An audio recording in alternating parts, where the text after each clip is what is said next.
निशिकांत दुबेंच्या चिथावणीखोर वक्तव्यावरून सुरू झालेल्या राजकारणात खासदार वर्षा गायकवाड यांनी मुख्यमंत्री फडणवीसांना खेचलं। फडणवीसांना निशिकांत दुबेंची भूमिका मान्य आहे का असा प्रश्न वर्षा गायकवाड यांनी उपस्थित केला।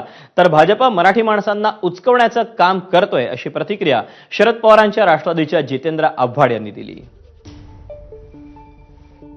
हे जे असे विवादास्पद विधान करून महाराष्ट्रामध्ये आग लावण्याचा जो प्रयत्न होतोय त्याच्याकडे अतिशय सावध पद्धतीने बघितलं पाहिजे। राजकीय फायदे कसे मिळतील याच्यासाठी टाकलेला हा डाव होता। हिंदीच्या माध्यमातून मराठी आणि हिंदी हा वाद पेटवायचा होता। निशिकांत दुबेंचं कामच आहे, एक विकृत मनाचा माणूस आहे तो, ज्याला काम दिलेलं आहे की सातत्याने कॉन्ट्रोवर्शियल बोलायचं, त्या ठिकाणी समाजामध्ये छेद, भाषेमध्ये छेद निर्माण करायचा। जर राज्याचे मुख्यमंत्री देवेंद्र फडणवीस याच्याबद्दल काय बोलू इच्छितात, काय म्हणतात त्याला, महाराष्ट्राचे मुख्यमंत्री असून त्यांना मराठीचा स्वाभिमान